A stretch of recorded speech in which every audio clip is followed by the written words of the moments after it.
할렐루야. 오늘은 다윗 왕에 대한 이야기가 아니라 다윗 왕 곁에서 다윗이 소명을 다할 수 있을 때까지 그 고비마다 힘을 주었던 다윗 곁에 있던 사람들의 이야기를 하려고 합니다. 다윗은 왕이 되기까지 왕이 되어서도 여러 번 죽을 고비를 넘겼습니다. 그러나 그때마다 그의 곁에서 도와주었던 사람이 있었죠. 제일 유명한 사람이 누구입니까? 바로 요나단입니다. 그래서 다윗과 요나단은 대명사처럼 우정을 상징합니다. 말씀을 한 구절 읽어보겠습니다. 같이 사무엘상 23장 16절 말씀입니다. 시작. 사울의 아들 요나단이 일어나 숲풀에 들어가서 다윗에게 이르러 그에게 하나님을 힘있게 의지하게 하였는데, 다윗 왕이 사울 왕에게 쫓겨 숲풀에 들어갑니다. 앞길이 막막한 그때 요나단이 들어가서 어떻게 합니까? 하나님을 힘있게 의지할 수 있도록 도와주었던 사람이 요나단입니다. 저는 우리 성도님들 인생에 하나님을 힘있게 의지할 수 있도록 우리 성도님을 옆에서 도와주고 밀어주는 그러한 친구가 있으면 좋겠습니다. 나아가 우리 성도님들이 요나단과 같이 주저앉아 있는 사람 곁에서 하나님을 힘있게 의지할 수 있도록 힘을 북돋아주는 존재이길 축복합니다. 오늘은 이 요나단도 아닙니다. 오늘 함께 우리가 나눌 이야기의 주인공은 바르실레입니다. 따라해보세요. 바르실레. 어제 그제 우리 권사님들이 주일학교 교사 강습회 저녁 준비를 하신다고 얼굴이 많이 거칠어 있는데요. 영양 크림을 좀 바르실래요? 네, 그 바르실레가 아닙니다. 오늘 본문에 보니까 이 바르실레가 어떤 사람인지를 하나 둘 설명하고 있는데요. 첫 번째는 이 바르실레가 다름 아니라 길르앗 사람이다라고 설명합니다. 사무엘 상하에서 길르앗 사람이다라고 하면 그것이 주는 의미가 있습니다. 우리나라도 충청도 사람이라 하면 왠지 좀 느린 사람으로 우리가 이해를 하고 있죠. 그래서 우리 이런 이야기 있지 않습니까? 아들과 아버지가 산에 산삼을 캐러 갔는데 갑자기 돌이 굴러 내려갑니다.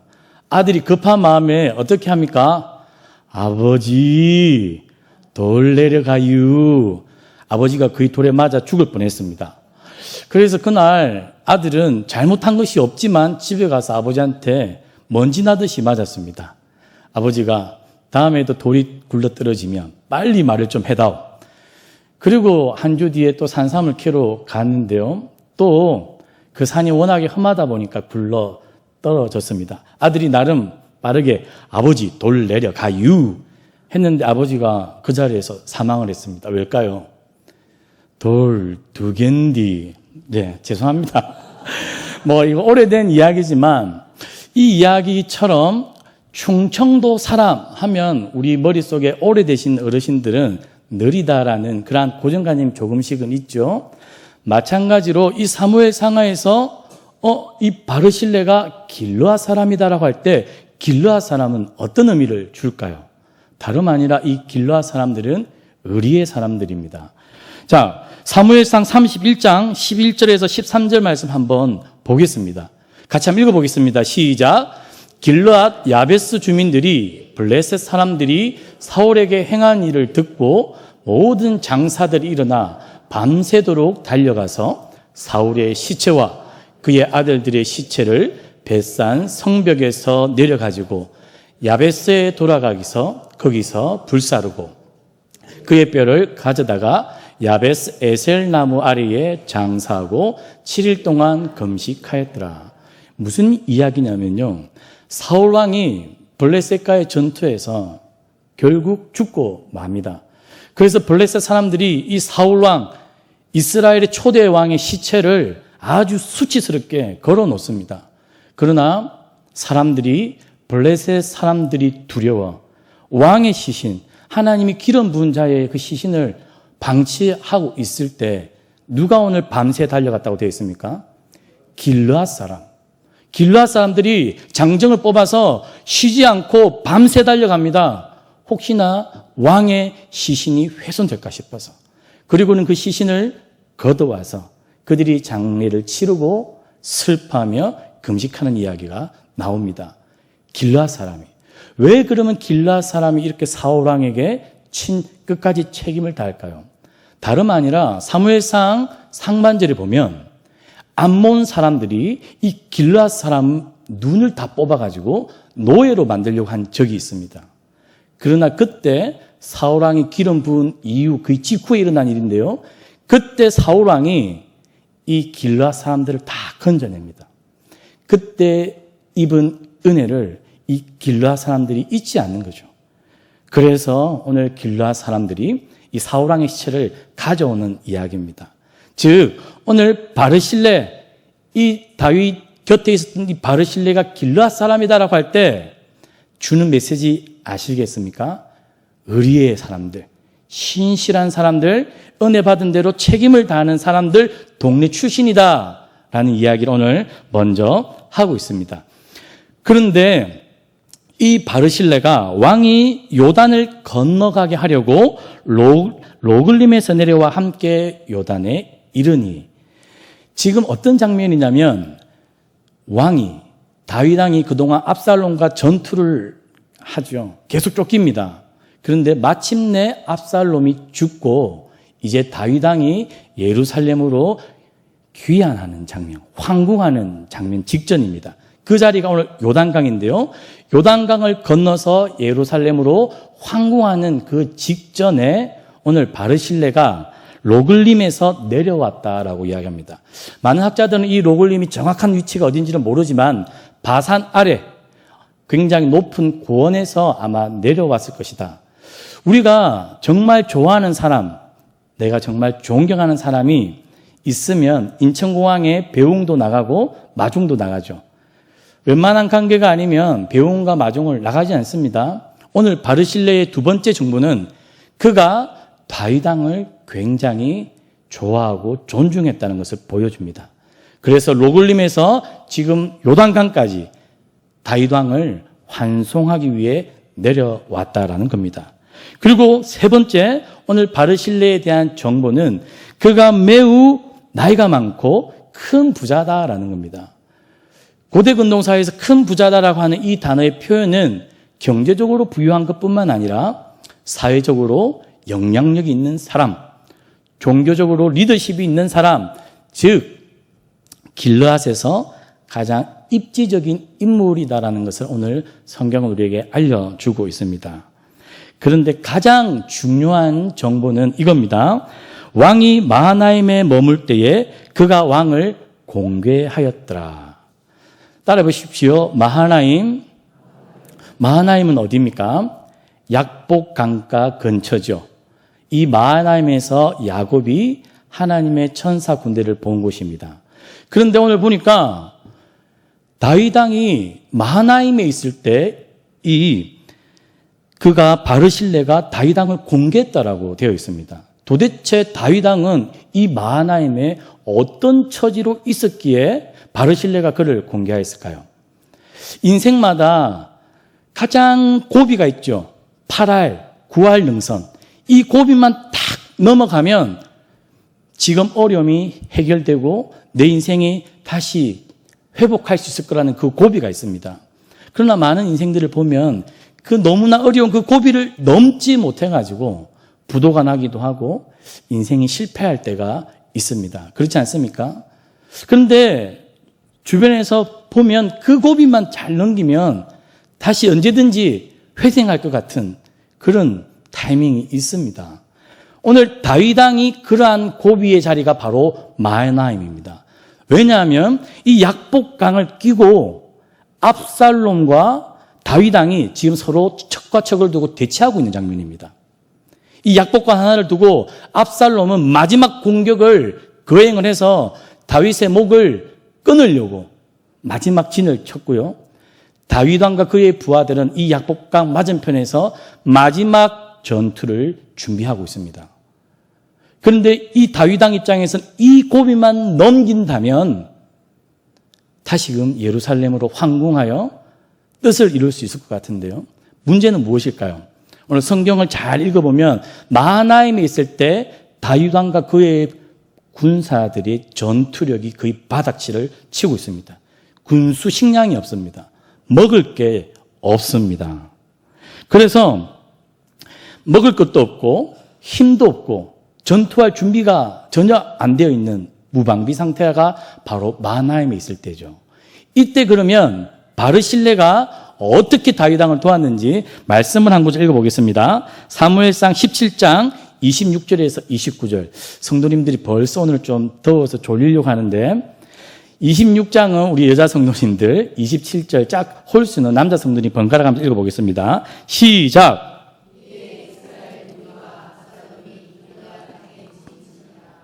다윗이 마하나임에 이르렀을 때에 암몬 족속에게 속한 라빠 사람 나하스의 아들 소비와 로데발 사람 암미의 아들 마길과 로글림 길르앗 사람 바르실레가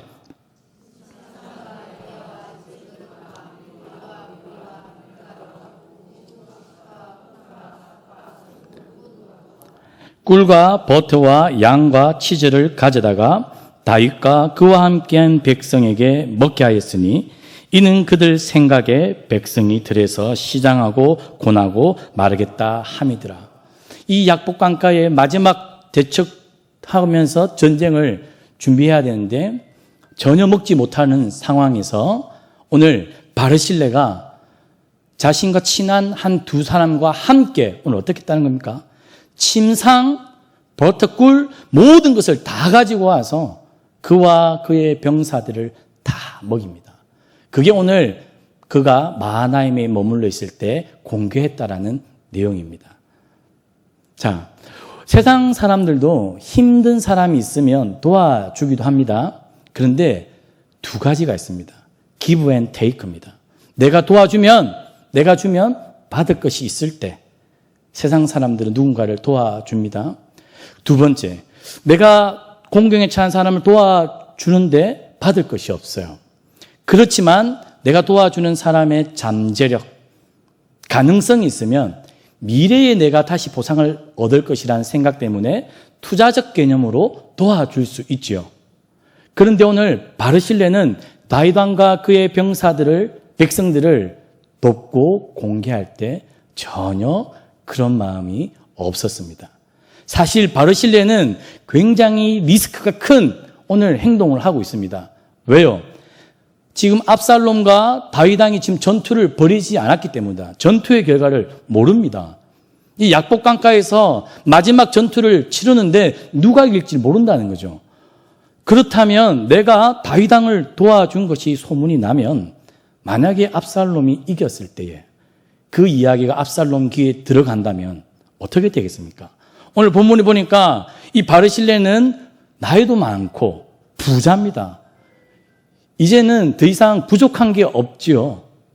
그냥 안녕하게 살면 되는데 괜히 다윗을 돌보고 신경 쓰다가 만약에 다윗이 지기라도 한다면 이 길르앗 자신 때문에 길르앗 모든 백성들이 공경에 빠질지도 모르는 그러한 결정을 오늘 누가 하고 있는 겁니까? 바르실레가 하고 있는 것이죠.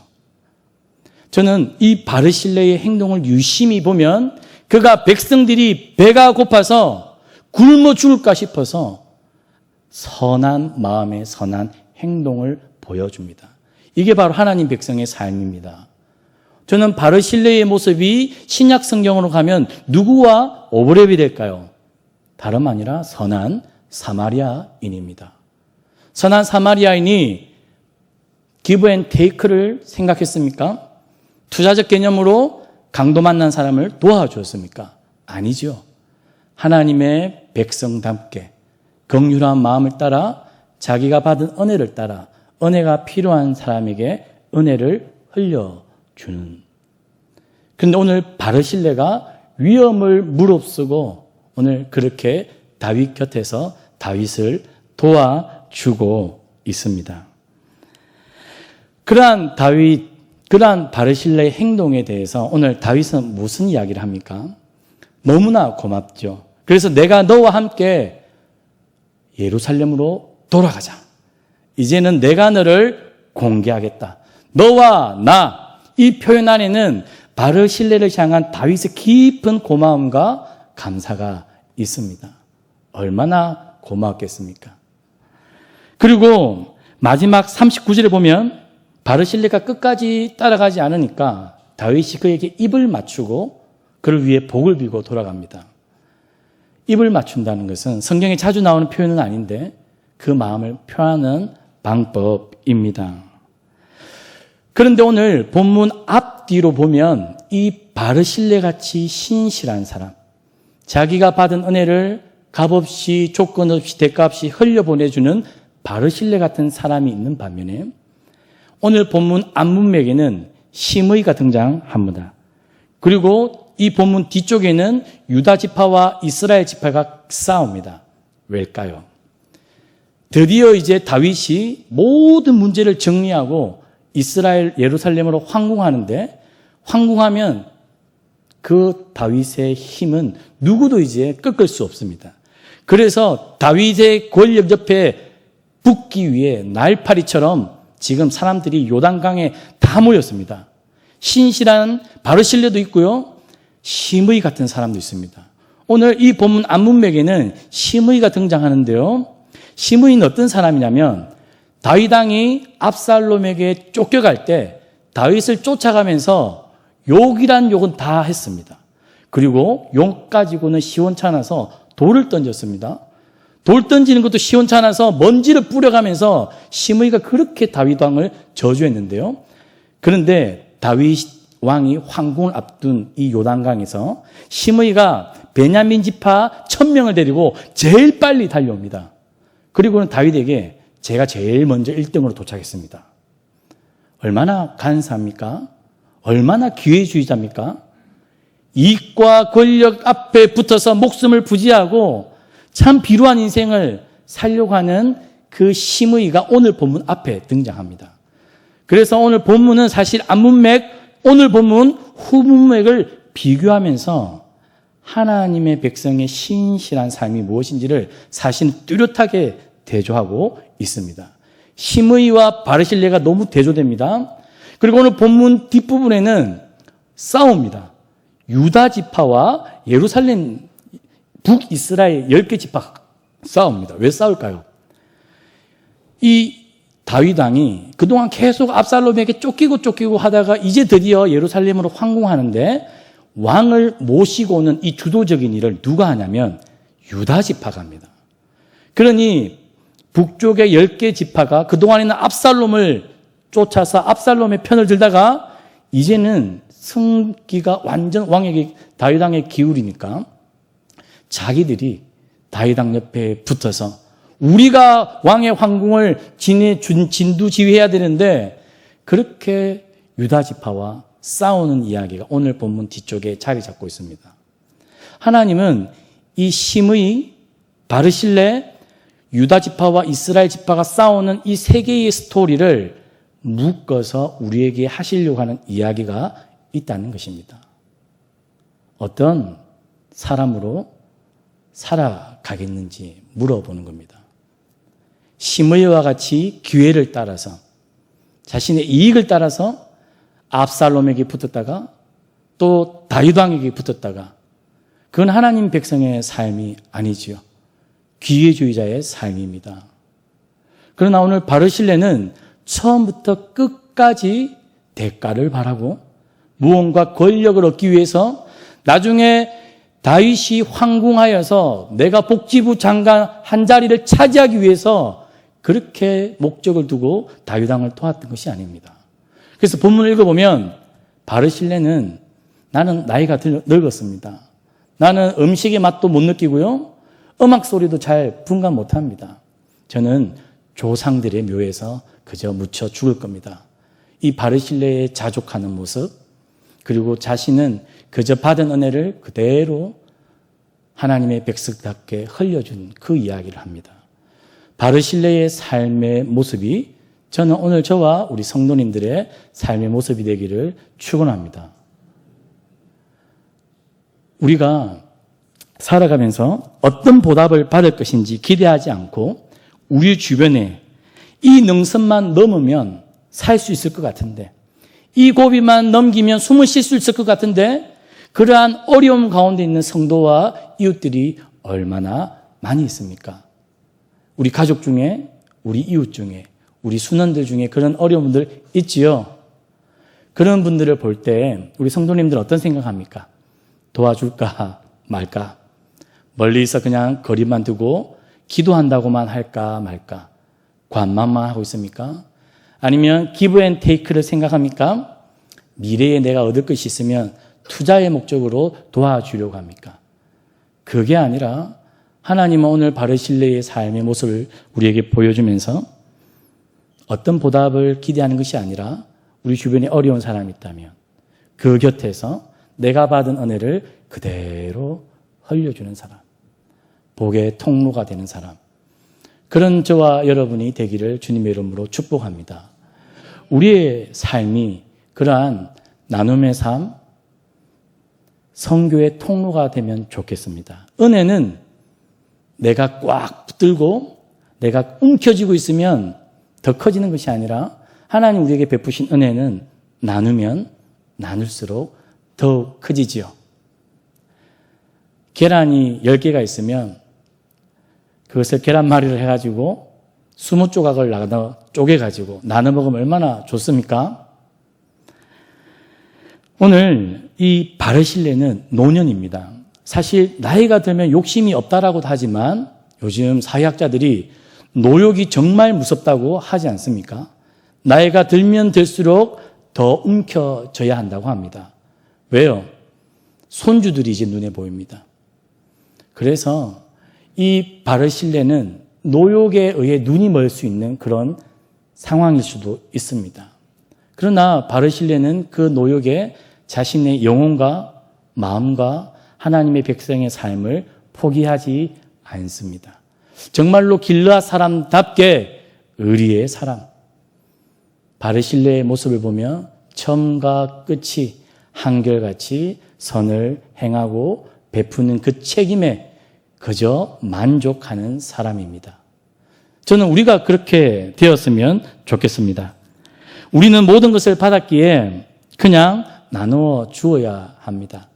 한번 지금 벌써 이제 6월이 끝나가는데요. 우리 2023년 전반기를 한번 생각해 보십시오. 내가 가진 소유를 얼마나 쪼개가지고 내 주변에 다윗과 같이 이 마하나임에서 공경에 빠져 있는 사람을 도와준 적이 있습니까? 아니면 여전히 내 것 꽉 움켜쥐고 세상 사람들처럼 그렇게 살아가고 있습니까? 오늘 이 저녁에 저는 우리가 눈을 돌려가지고 우리가 받은 은혜를 흘려주어야 할 사람, 내가 조금 도와주었지만 나의 도움 때문에 그 고비, 이 한 고비만 넘으면 숨을 쉴 수 있는 그 고비에서 헐떡거리는 한 영혼을 우리가 살릴 수만 있다면 우리가 주님의 이름으로 선을 행하고 나눔을 실천하는 저와 성도님들이 되기를 축복합니다. 바르실레와 같은 사람이 있었기 때문에 결국 다윗은 예루살렘으로 황궁합니다. 이 이야기는 하나님 나라는 다윗과 같은 주인공 때문에 만들어져 가는 나라가 아니라 하나님 나라는 바르실레와 같은 사람, 요나단과 같은 사람, 자신의 자리에서 하나님의 백성답게 그 은혜를 흘려보내는 사람들 때문에, 이름 없이 스쳐갈 수 있는 바르실레와 같은 사람들 때문에 세워져 가는 나라가 하나님 나라임을 믿습니다. 우리는 그 하나님 나라를 세우라고 부르심을 받았습니다. 그렇지요? 꼭 주인공이 되어야 합니까? 꼭 우리가 다윗왕이 되어야 합니까? 그렇지 않습니다. 이야기가 흘러가는 그 하나님 나라의 구속사 속에 바르실레와 같이 나이가 들어도 하나님께서 말씀하신 가난한 자, 거류민, 내 주변에 먹지 못하는 자를 내가 먹고 입히고 선대하라는 그 말씀을 신실하게 붙들고 살아가는 한 사람으로 인해 하나님 나라는 세워져 갑니다.